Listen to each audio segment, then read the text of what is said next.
My dad wasn't a particularly good barbecuer, but my brother is an outstanding barbecuer.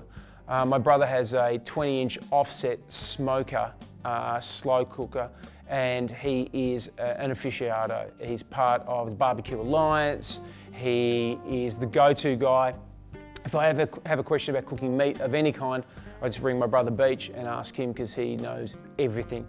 So in a day, my brother could cook 3 different types of meat in his barbecue, 3 different stages. He could start slow cooking something even the night before for lunch, just very, very low and slow. He'll get up early in the morning and he'll set up his smoker and he'll slow cook something. And then, by the time you eat at lunchtime or early evening, he's made the best barbecue meat. I'm actually starting to salivate a little bit thinking about it. So cooking low and slow, we're cooking the meats normally well past well done, but the techniques that we use and the different smoking units we use enable the moisture to stay within the meats and the cuts, turning it into some of the most amazing and tender meat you'll ever taste. The low and slow movement now is massive in Australia, as we know, and it's because you can do so much more with low and slow. You can get different types of flavours, but you can use different types of meats like brisket, which you wouldn't normally use, or lamb shoulder, which you might not normally use. So you get different cuts of meat, and they've got different flavours and they offer different properties, but it just tastes so good. Me personally, I love brisket. Brisket's one of my favourite things to eat, low and slow, and lamb shoulder is just amazing as well. There's plenty of barbecue events around the world. I think the American Royal has to be one of the biggest. I think in 2015 they had something like 500 teams competing all in the same spot.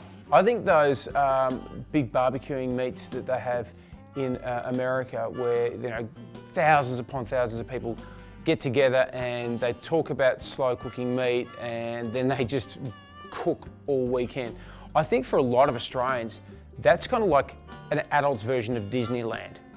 For me, that is, I would rather go to one of those events in America and just go around and try different types of barbecued meats than I would go to probably pretty much anywhere else in the world. By comparison, in Australia, Port Macquarie's always been our biggest event. 2014, we had 20 teams competing. In 2015, 44 teams came along. And this year in 2016, we had over 84 teams competing all in the one spot. We've got a little bit of a way to go to catch up to the Americans, but we're well on our way. More and more of my friends are starting to get into the slow cooking movement, and they're beginning to get themselves barbecues that provide the ability to do that. So it's not just about having a hot plate anymore, it's about having a barbecue setup that you can fast cook or slow cook on as well. The advice I'd give to people just starting out in low and slow is to experiment, have a bit of fun with it. Learn to cook with fire, learn to experiment with different flavours, different temperatures, different barbecue units as well. Some people worry about meat coma. I think meat coma is an indication of success. If you're in a mild meat coma and you're having to have a little lie down and maybe a little bit of sweat for a few minutes, that's a good thing. That's your body telling you you've won.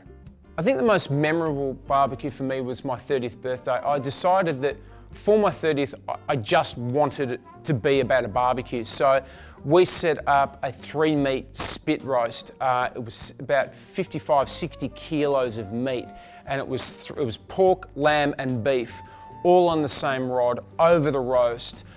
We had to set the coals in a certain way so they would cook at the right times and the right applications. And it was a miracle that we didn't stuff it up, but it was unreal by the time we were eating it. And we just ate it all day, and there was a big group of us, there's probably about 30 people, and we just sat around all day and just sliced off meat and ate it, and then we'd have another meal and then we'd slice off some more, and it was just unreal. Barbecuing is Australian. It's just about the most Aussie thing you can do is to have a barbecue.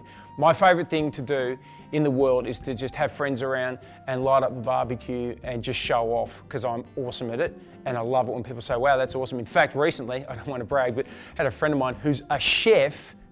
He's a chef, and I cooked something on the barbecue and he said, that's probably not restaurant quality, but it's good, Merrick. And I was like,